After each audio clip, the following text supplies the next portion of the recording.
शहर बदल गया है, विलन भी बदल गया है, लेकिन एक चीज है जो बिल्कुल नहीं बदली, और वो है शिवानी शिवाजी राय की अपराध के खिलाफ जंग। इस बार उनकी टक्कर है एक ऐसे भिखारी सिंडिकेट से जो सालों से पुलिस की नाक के नीचे अपना काला कारोबार चला रहा है। इतना बड़ा नेटवर्क कि किसी की हिम्मत ही नहीं होती इनके खिलाफ आवाज उठाने की। लेकिन जब शिवानी इस केस की तहकीकात में उतरती हैं तो सब कुछ उलट पुलट हो जाता है। इस माफिया चक्र को तोड़ने की कोशिश में उनके सामने आते हैं कुछ ऐसे सच जो रूह तक कपा दे। और इस बार तो उनकी वर्दी भी उनका साथ नहीं देती। अकेले बिना किसी सहारे उन्हें उतरना पड़ता है इस अंधेरी दुनिया में। तो सवाल ये है, क्या शिवानी इस खतरनाक माफिया चक्र को हरा पाएंगी? चलिए 2026 में रिलीज हुई मर्दानी 3 की पूरी कहानी आज विस्तार से जानते हैं। शिवानी शिवाजी राय एक ऐसी पुलिस ऑफिसर जिनका नाम सुनते ही अपराधियों की रूह कांप जाती है। ह्यूमन ट्रैफिकिंग सिंडिकेट हो या कोई खतरनाक साइकोपैथ, शिवानी ने अकेले दम पर बड़े बड़े क्राइम नेटवर्क्स को तोड़ा है। एक के बाद एक अपराधी गिरोह को कानून के सामने घुटने टेकने पर मजबूर किया है। लेकिन अपराध कभी रुकता है क्या? नहीं, बल्कि दिन ब दिन अपराधियों की तादाद बढ़ती ही जा रही है और शिवानी भी रुकने वाली नहीं है। ईमानदारी और मजबूत इरादों के साथ वो अपनी लड़ाई जारी रखे हुए हैं। हाल ही में शिवानी ने सुंदरबन में एक विमेन ट्रैफिकिंग रैकेट का पर्दाफाश किया। उन्होंने खुद भेष बदलकर एक विक्टिम बनकर उस गिरोह के हत्थे चढ़ गईं और जब तस्कर उन्हें बॉर्डर क्रॉस करवाने के लिए सुंदरबन लेकर आए तो शिवानी ने अकेले उन पर हमला बोल दिया। एक एक करके उन गंदे लोगों को धूल चटा दी। कई लड़कियों की जान बचाई अकेले हाथ। हालांकि उनकी टीम जीपीएस ट्रैक करके वहां पहुंच रही थी, लेकिन तब तक हालात इतने बिगड़ चुके थे कि शिवानी को अकेले ही मैदान में उतरना पड़ा। वैसे ही उनके लिए कोई नई बात नहीं थी।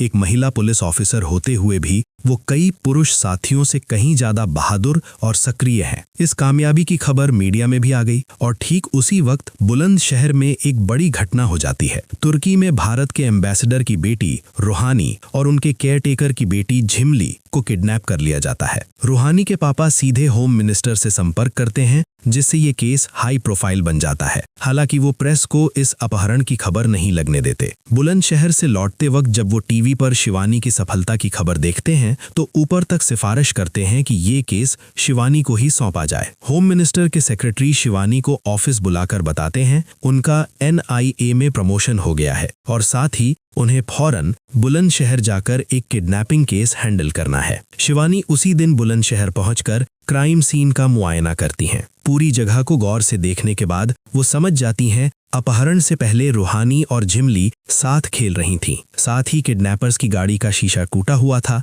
मतलब किसी ने विरोध करने की कोशिश की थी। और सच में ऐसा ही था। दोनों लुका छिपी खेल रही थी। जब रूहानी छुपने गई तो झिमली ने दूर से देखा कि कुछ लोग उसे जबरदस्ती गाड़ी में घसीट रहे हैं। वो सुनसान जगह थी, मदद के लिए पुकारने वाला कोई नहीं था। तो झिमली पेड़ पर चढ़ गई और गाड़ी पर पत्थर फेंके, जिससे शीशा टूट गया। लेकिन इससे किडनैपर्स की नजर उस पर पड़ गई और उसे भी पकड़कर गाड़ी में डाल लिया। क्राइम सीन देखने के बाद शिवानी रूहानी के घर जाती हैं। वो रूहानी के पापा को अपना अंदाजा बताती हैं। किडनैपर्स को पता ही नहीं था कि रूहानी एक एम्बेसडर की बेटी है। धूल मिट्टी में खेलती हुई वो किसी आम गांव की बच्ची लग रही थी। अगर ये प्लान्ड किडनैपिंग होती तो अब तक फिरौती की कॉल आ चुकी होती और उन्हें ट्रेस करना भी आसान होता। लेकिन चूंकि ये बेतरतीब अपहरण है, इसलिए कॉल आने की उम्मीद कम है और उन्हें ढूंढना भी बेहद मुश्किल होगा। रूहानी के पापा कहते हैं जो भी मदद चाहिए वो देंगे, बस उनकी बेटी वापस मिल जाए। झिमली सिर्फ एक केयरटेकर की बेटी है, इसलिए उसकी तरफ किसी का ध्यान नहीं है। लेकिन शिवानी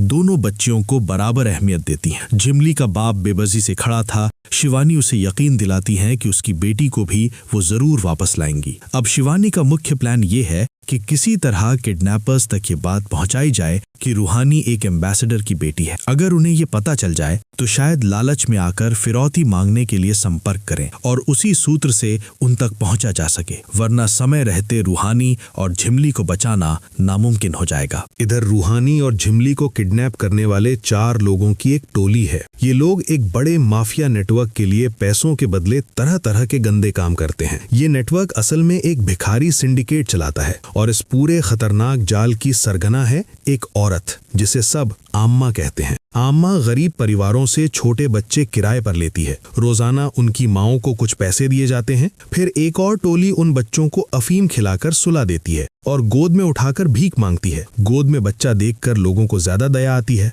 और कमाई भी बढ़ जाती है। कई बार ज्यादा अफीम की वजह से बच्चे की मौत तक हो जाती है, लेकिन पैसों के लालच में गरीब माँ बाप चुप रहते हैं और नया बच्चा पैदा करके फिर से आम्मा को सौंप देते हैं। बस इतना ही नहीं, आम्मा गरीब घरों के बच्चों को उठाकर उनके अंग काट छांट कर भीख पर लगा देती है। अंग तस्करी भी उसके गैर कानूनी धंधे का हिस्सा है। कहा जाए तो कोई भी घिनौना काम ऐसा नहीं है जो वो नहीं करती। इन किडनैपर्स से आमतौर पर कई तरह के गैर कानूनी काम करवाए जाते थे, लेकिन इस बार आम्मा के लोगों ने उन्हें एक नया टास्क दिया। 8 से 10 साल की उम्र के गरीब बच्चों का अपहरण करो। हर बच्चे के बदले 8 लाख रुपए मिलेंगे। यही वजह थी कि रूहानी और झिमधी को गरीब घर का बच्चा समझकर उठा लिया गया। किडनैप करने के बाद उन्हें नशे का इंजेक्शन लगाकर बेहोश कर दिया गया और गाड़ी की सीट के अंदर छुपाकर आमा के लोगों तक पहुंचा दिया गया। पैसे हाथ में आने के बाद जब ये चारों एक रेस्टोरेंट में बैठकर खाना खा रहे थे, तभी टीवी पर एक खबर उनकी नजर में आती है कि उनकी किडनैप की हुई बच्चियों में से एक तुर्की के एम्बेसडर की बेटी है और उसे वापस लाने वाले को 2 करोड़ रुपए का इनाम मिलेगा। ये सुनकर उनका लालच जाग उठता है। वो तय कर लेते हैं आम्मा से भिड़ना पड़े तो पड़े, रूहानी को वापस छीन कर लाएंगे और उसके बाप से वो 2 करोड़ वसूलेंगे। खतरा बहुत बड़ा था, लेकिन पैसों के लालच में वो पीछे नहीं हटते। इधर आम्मा के लोग रूहानी और झिमली को लेकर उनकी तस्वीरें खींचकर आम्मा को भेजते हैं, लेकिन जब खबर देखकर आम्मा को पता चलता है कि इनमें से एक बच्ची वीआईपी परिवार की है, तो वो गुस्से से भभक उठती है, क्योंकि वो आम तौर पर ऐसे बच्चों को टारगेट करती है जिनकी खबर लेने वाला कोई ना हो। अब उसे समझ आता है कि मामला बहुत बड़ा हो गया है। आम्मा के लोग रूहानी और झिमली को एक ड्रग इंजेक्शन देने के बाद अपने कंपाउंडर से उनका ब्लड टेस्ट करवाते हैं। रिजल्ट आता है रूहानी पॉजिटिव और झिमली नेगेटिव। ठीक उसी वक्त वो चारों किडनैपर वहां हमला कर देते हैं। उस समय आम्मा फोन पर थी, बताने के लिए कि बच्चियों में से एक वीआईपी फैमिली की है, लेकिन हमले की वजह से कोई फोन नहीं उठा पाता। किडनैपर्स आम्मा के अड्डे पर मौजूद लगभग सबको मार डालते हैं और रूहानी को लेकर भाग जाते हैं। झिमली को छोड़ देते हैं क्योंकि उससे कोई पैसा मिलने वाला नहीं है। किडनैपर्स के जाने के बाद अम्मा का एक घायल आदमी फोन उठाता है। अम्मा उसे बताती है दोनों में से एक बच्ची वीआईपी फैमिली की है और उसके लिए 2 करोड़ का इनाम घोषित हुआ है, इसलिए उसे मारकर ऐसी जगह फेंकना होगा जहां पुलिस को लाश मिल जाए, वरना बच्ची को ढूंढते ढूंढते पुलिस उनके पूरे नेटवर्क तक पहुंच जाएगी। लेकिन तभी उस आदमी ने बताया बच्ची को तो किडनैपर्स पहले ही वापस ले गए हैं। ये सुनकर अम्मा पूछती है कि क्या ब्लड टेस्ट हुआ था। जब उसे पता चलता है कि रूहानी, जिसे किडनैपर्स ले गए, पॉजिटिव थी, तो वो परेशान हो जाती है, क्योंकि 96 घंटे के अंदर अगर उसे खत्म नहीं किया गया तो उनके सारे राज खुल जाएंगे। इसके बाद अम्मा हुक्म देती है ये अड्डा फौरन साफ करो, सारी लाशें हटाओ और झिमली को लेकर यहाँ से निकल जाओ। इधर रूहानी के घर पर शिवानी अपनी फोर्स के साथ बैठी किडनैपर्स की कॉल का इंतजार कर रही थी। कॉल आए तो क्या कहना है, ये भी पहले से रूहानी के पापा को समझा दिया गया था,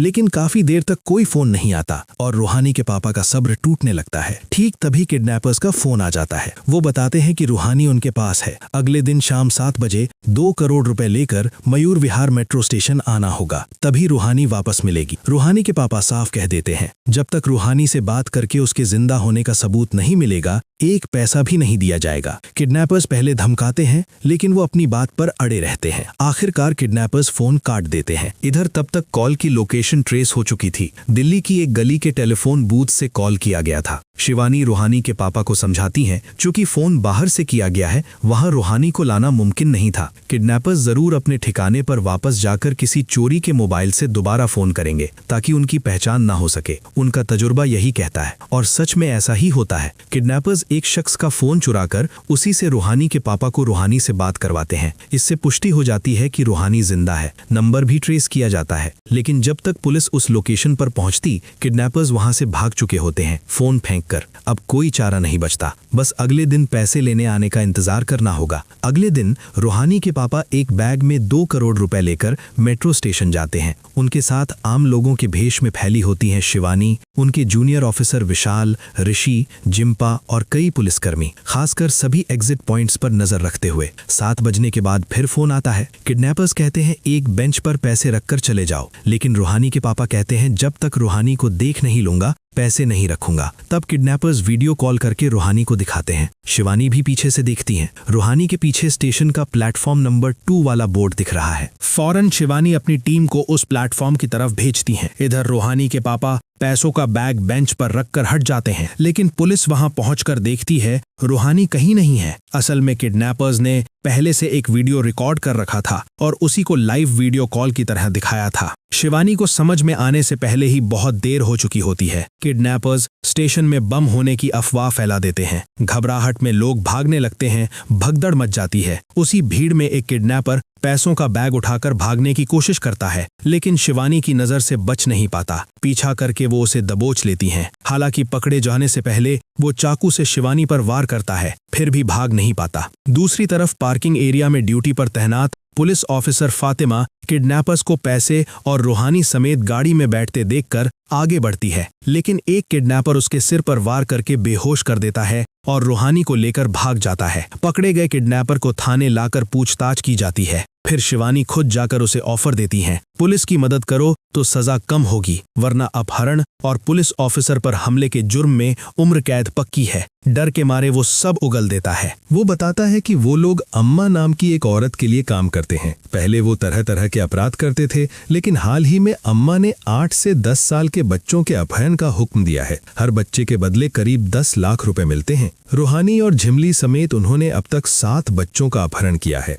रूहानी के पापा के ऐलान किए इनाम के लालच में उन्होंने अम्मा के चंगुल से रूहानी को छीना था। हालांकि झिमली अभी भी अम्मा के लोगों के पास है। इसके अलावा वो बताता है कि वो कुल 4 लोग हैं। उनके लीडर का नाम पिंकू है। पिंकू जुए का शौकीन है, जो भी कमाता है पोकर में उड़ा देता है। सारी जानकारी लेकर शिवानी दोबारा तहकीकात में जुट जाती हैं। पिछले 6 महीनों के सभी थानों से लापता बच्चों का डेटा इकट्ठा करने का आदेश देती हैं। जांच में पता चलता है अम्मा कभी बस्ती में छोटा मोटा काम करती थी, लेकिन अब वो भिखारी माफिया की बड़ी सरगना बन चुकी है। फिर भी शिवानी के दिमाग में एक सवाल अटका रहता है, पहले जो बच्चे किडनैप किए गए उन्हें अभी तक भीख पर क्यों नहीं लगाया गया। एक ऑफिसर बताता है कि इन बच्चों को ड्रग्स का आदी बनाकर मानसिक तौर पर काबू में लाने में वक्त लगता है, इसलिए देरी हो रही है। लेकिन एक और सवाल बना रहता है, अगर भीख ही मकसद है तो सिर्फ 8 से 10 साल के बच्चों को ही क्यों टारगेट किया जा रहा है। रूहानी और झिमली की तलाश में और भी कई राज सामने आने लगते हैं। शिवानी इस केस में फातिमा को भी शामिल करती हैं।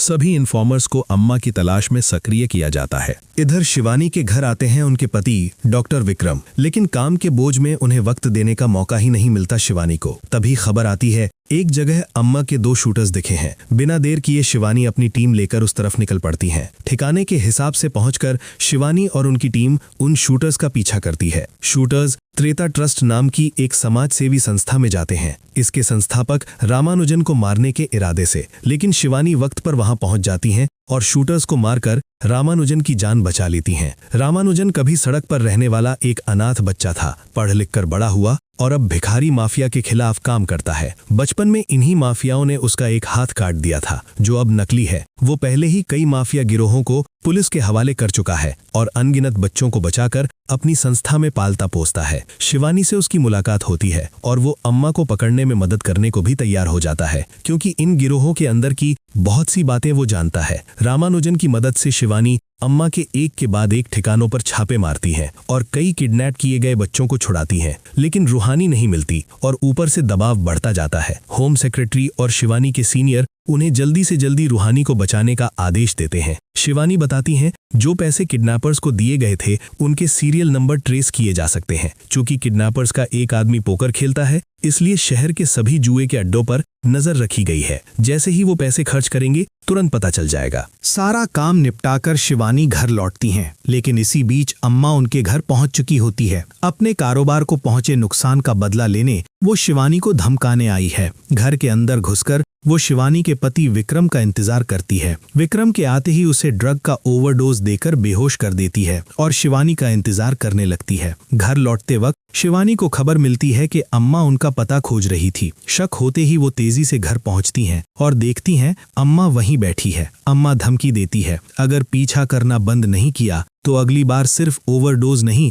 सीधा कत्ल करेगी। धमकी देकर वो चली जाती है। शिवानी फौरन विक्रम को हॉस्पिटल ले जाती हैं। विक्रम का इलाज चल ही रहा था कि खबर आती है एक होटल में उन्हीं सीरियल नंबर वाले नोटों से कोई पोकर खेल रहा है। शिवानी, फातिमा और रामानुजन को लेकर तुरंत वहां पहुंचती हैं। बाहर खड़ी होकर वो फोर्स आने का इंतजार कर रही थीं, लेकिन वक्त बहुत कम था, इसलिए शिवानी और फातिमा अंदर घुस जाती हैं। अंदर पिंकू पोकर खेल रहा था। बाकी 2 किडनैपर ऊपर एक कमरे में रूहानी को कैद करके रखे थे। पिंकू के पैसे खत्म होने पर वो एक आदमी को फोन करता है कि पैसे लेकर नीचे आए। नतीजा, ऊपर रूहानी के साथ सिर्फ एक किडनैपर बचता है। शिवानी अंदर जाते ही मैनेजर को हुक्म देती है, पोकर रूम छोड़कर बाकी सब कमरे खाली करवाओ। मैनेजर बताता है कि किडनैपर्स ने रूहानी को 303 नंबर कमरे में रखा है। शिवानी और फातिमा जब उस कमरे की तरफ जा रही थीं, तभी वो किडनैपर पैसे लेकर सीढ़ियों से उतर रहा था। उसने फातिमा को पहचान लिया, क्योंकि पिछली बार उसी ने फातिमा के सिर पर हमला किया था। फौरन पिस्टल निकालकर गोलीबारी शुरू कर देता है। जबरदस्त गोलीबारी शुरू हो जाती है। शिवानी फातिमा को 303 नंबर कमरे में भेजती हैं, लेकिन रास्ते में फातिमा के पैर में गोली लग जाती है। इधर गोलियों की आवाज सुनकर रामानुजन खिड़की तोड़कर अंदर आ जाता है। घायल फातिमा को देखकर वो तुरंत उसके पास जाता है और अपनी फर्स्ट एड से खून बहना रोककर उसकी जान बचा लेता है। इसके बाद रामानुजन 303 नंबर कमरे में जाकर किडनैपर से भिड़ जाता है और आखिरकार उसे मार गिराता है। रूहानी समझ जाती है कि वो उसे बचाने आया है और उसकी गोद में जा छुपती है, लेकिन यहीं से कहानी में एक भयानक मोड़ आता है। रामानुजन अचानक रूहानी का मुंह दबा लेता है और उसका दम घोंटकर उसकी हत्या कर देता है। क्यों? इसका जवाब बाद में मिलेगा। जब शिवानी वहां पहुंचती हैं तो रामानुजन कहता है कि किडनैपर ने ही रूहानी को मार डाला। शिवानी रूहानी को बरामद तो करती हैं, लेकिन वो अब जिंदा नहीं है। इस हादसे से वो पूरी तरह टूट जाती हैं और झिमली अभी भी लापता है। रामानुजन और आम्मा असल में बिजनेस पार्टनर हैं। रामानुजन आम्मा को मां की तरह मानता है। कहा जाए तो पूरा गैर कानूनी कारोबार अब मुख्य रूप से रामानुजन ही चलाता है,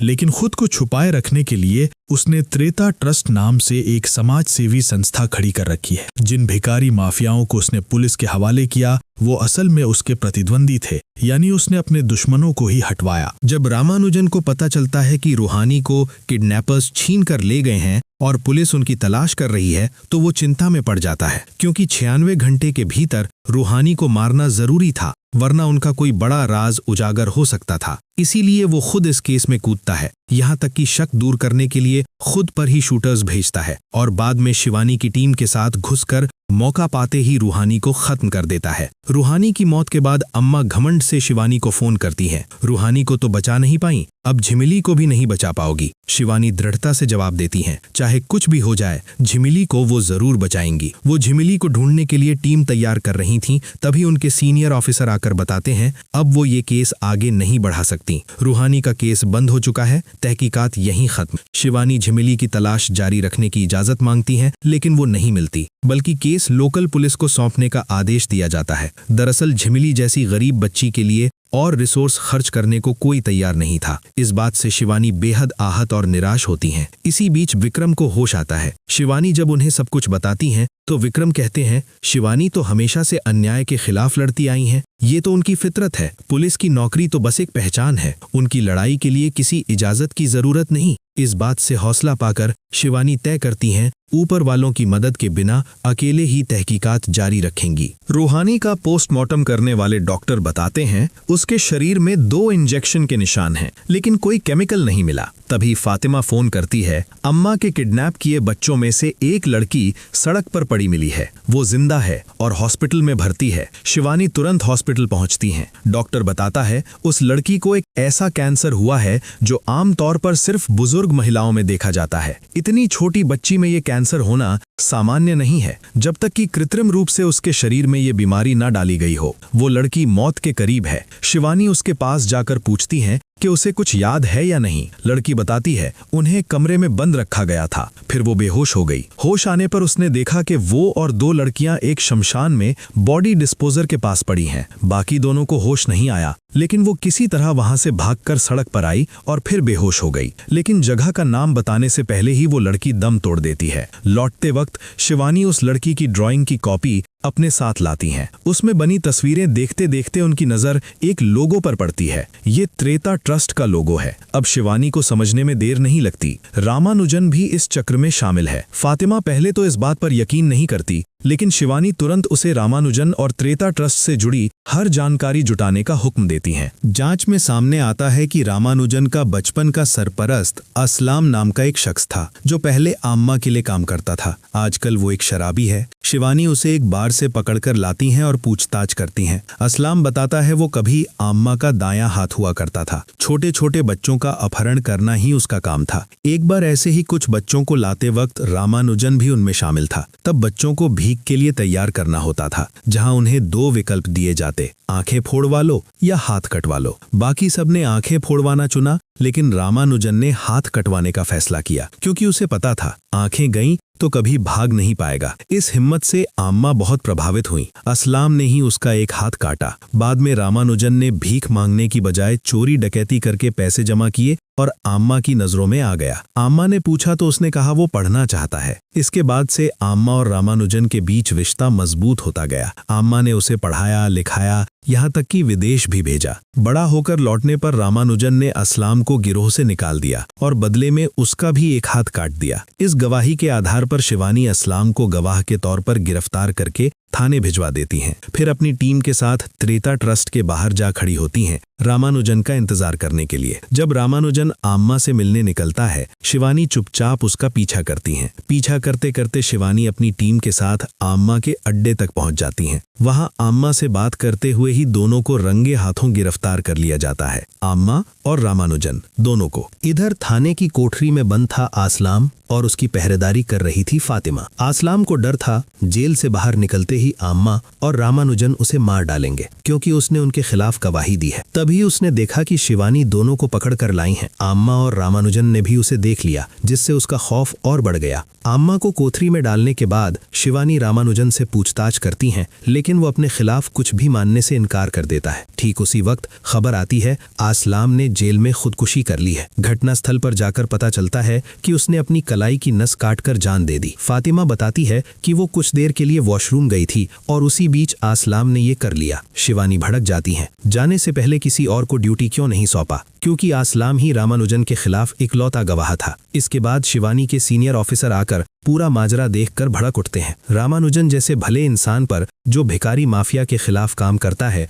और पुलिस की मदद करता है, इल्जाम लगाने के लिए शिवानी को डांट पड़ती है। आसलाम के अलावा उनके पास कोई और सबूत भी नहीं था। रामानुजन दावा करता है आम्मा ने कभी उसे मारने के लिए शूटर भेजे थे, इसलिए वो समझौते की बात करने गया था। इस दलील पर और पर्याप्त सबूतों के अभाव में शिवानी को सस्पेंड कर दिया जाता है और रामानुजन रिहा हो जाता है। लेकिन उसी रात एक और चौंकाने वाली घटना होती है। फातिमा रामानुजन से हाथ मिलाकर आम्मा को जेल से भगाने में मदद करती है और खुद भी गायब हो जाती है। सस्पेंड होने के बाद भी शिवानी रुकती नहीं। वो पक्का इरादा करती है किसी भी हाल में झिमली और बाकी बच्चों को बचाना है। इधर रिहा होने के बाद आम्मा फातिमा को अपने साथ लेती है और सभी अपहरित लड़कियों को जहाज से भारत की सरहद पार करवाकर श्रीलंका ले जाती है। अब वो शिवानी की पहुंच से बाहर है, कम से कम कानूनी तौर पर। लेकिन शिवानी हार नहीं मानती। सस्पेंड होने के बावजूद वो दिल्ली और मुंबई के 2 परिचित पुलिस ऑफिसर्स और अपने भरोसेमंद साथी जिम्पा को साथ लेकर श्रीलंका पहुंच जाती हैं। वहां पहले से उनका इंतजार कर रहे थे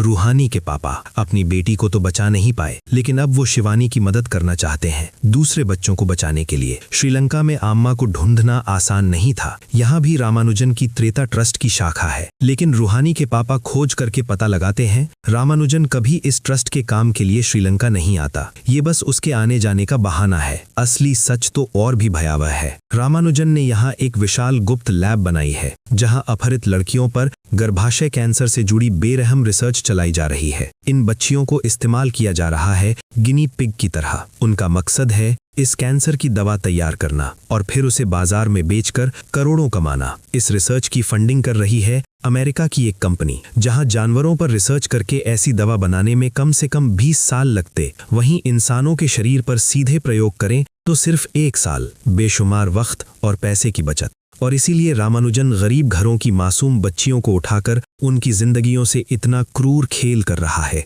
लैब में जाकर अम्मा के साथ सब कुछ देखती है फातिमा। असल में उसने रामानुजन से गद्दारी नहीं की थी। ये पूरा प्लान शिवानी का था। आसलाम के मरने के बाद रामानुजन के खिलाफ कोई सबूत नहीं बचा था, इसलिए शिवानी की सूझबूझ से फातिमा ने गुपचुप रामानुजन को बताया आसलाम को उसी ने मारा है, क्योंकि रामानुजन ने कभी उसकी जान बचाई थी। ये बात मानकर रामानुजन ने खुद ही फातिमा को अम्मा को जेल से भगाने में मदद करने को कहा, बदले में मोटी रकम का लालच दिया। इसके बाद फातिमा उनके साथ उस रिसर्च लैब तक पहुंची जहां झिमली समेत सभी बच्चियों पर बेरहम प्रयोग चल रहे थे। सबको बेड पर लिटाकर रखा गया था। सब कुछ देखने के बाद लौटते वक्त फातिमा चुपचाप शिवानी को लोकेशन भेज देती हैं। शिवानी के साथ आए 3 ऑफिसर रास्ता रोककर हमला करते हैं। साथ के 2 गार्ड मारे जाते हैं। तब फातिमा अम्मा को बचाने के बहाने पहले से तय एक गोदाम में ले जाती है, जहां शिवानी इंतजार कर रही थी। गोदाम में पहुंचकर जब अम्मा शिवानी को देखती है, सब समझ जाती है। उसे गिरफ्तार कर लिया जाता है। इधर शक से बचने के लिए फातिमा वापस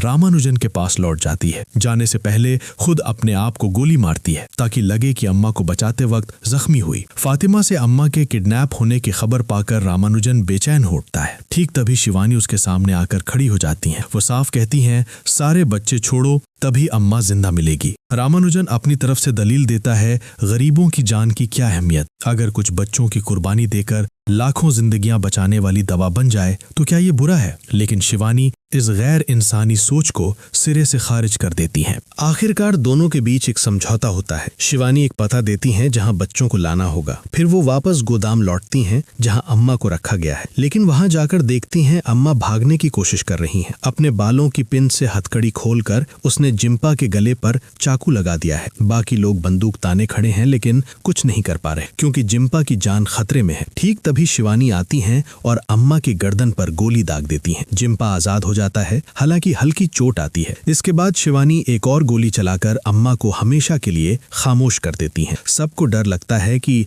अगर रामानुजन को पता चला कि अम्मा मर चुकी है तो वो सारे बच्चों को मार सकता है। शिवानी फैसला करती हैं ये सच उसे पता नहीं चलने देना है। रूहानी के पापा को एयरपोर्ट भेज दिया जाता है ताकि बच्चों को जल्दी से जल्दी भारत ले जाया जा सके, क्योंकि उनकी हालत बेहद खराब है। इसके बाद रामानुजन गार्ड्स के साथ बच्चों को लेकर आता है। शिवानी अम्मा की लाश को व्हीलचेयर पर बिठाकर गर्दन की गोली का निशान ढककर सामने लाती हैं और कहती हैं अम्मा को चुप कराने के लिए नींद की दवा दी गई है। बच्चों को सौंपने के बाद रामानुजन घायल फातिमा को भी सामने लाता है। तभी उसे शक होता है शिवानी को लैब का पता कैसे मिला। वो समझ जाता है कि फातिमा ने ही धोखा दिया है। शिवानी के लोग बच्चों की गिनती करते हैं, सब ठीक है। इसके बाद रामानुजन को अम्मा के पास जाने दिया जाता है। जब वो करीब जाकर समझता है कि अम्मा मर चुकी है, ठीक उसी पल शिवानी एक बटन दबाती है। अम्मा के शरीर पर लगा बम फटता है। अचानक हुए धमाके से रामानुजन और उसके गार्ड्स हक्के बक्के रह जाते। उसी मौके का फायदा उठाकर शिवानी की टीम उन सबको गोलियों से ढेर कर देती। इसके बाद बच्चों को भारत भेज दिया जाता है। लेकिन रामानुजन अभी मरा नहीं था, घायल हालत में जिंदा था। शिवानी तय करती हैं इतने बड़े गुनहगार को आसान मौत नहीं मिलनी चाहिए। जैसे उसने मासूम बच्चियों के शरीर में कैंसर के कीटाणु डाले, ठीक वैसे ही शिवानी उसके शरीर में भी वही कीटाणु इंजेक्ट करती हैं। फिर उसे भारत लाकर एक सामान्य हॉस्पिटल में कैद कर दिया जाता है। धीरे धीरे मौत की तरफ धकेला जाता है उसे। दूसरी तरफ शिवानी को उनकी नौकरी वापस मिलती है और उन्हें प्रेसिडेंट मेडल देने की घोषणा होती है। जिस सीनियर ऑफिसर ने उन्हें सस्पेंड किया था वो खुद आकर माफी मांगता है। लेकिन काम पर लौटने से पहले शिवानी एक शर्त रखती हैं, अब से उनके काम में कोई रुकावट नहीं डाली जाएगी और उन्हें एक खास टीम दी जाएगी जो हमेशा उनके साथ काम करेगी। ये शर्त मान ली जाती है और शिवानी एक बार फिर तैयार होती हैं इस खतरनाक भिकारी माफिया चक्र के खिलाफ अपनी लड़ाई जारी रखने के लिए। एक माफिया नेटवर्क तो शिवानी ने तोड़ दिया, अनगिनत मासूम बच्चों को बचाया, लेकिन क्या यहीं सब खत्म? नहीं, अपराध का कोई अंत नहीं। देश के कोने कोने में अभी भी ऐसे कितने ही माफिया गिरोह सक्रिय हैं। इसलिए शिवानी दोगुनी ताकत से तैयार होती हैं इस अंधेरे के खिलाफ लड़ाई जारी रखने के लिए। दोस्तों, अपराध का अंत नहीं है, अपराधियों की तादाद रोज बढ़ रही है, लेकिन इसका मतलब ये नहीं कि लड़ाई रुक जाए, बल्कि शिवानी की तरह हम सबको भी अपनी अपनी जगह से अन्याय के खिलाफ खड़े होना होगा, तोड़ना होगा इन माफियाओं का बनाया हुआ गैर इंसानी जाल। आज के लिए बस इतना ही, मिलते हैं अगली बार। शुक्रिया।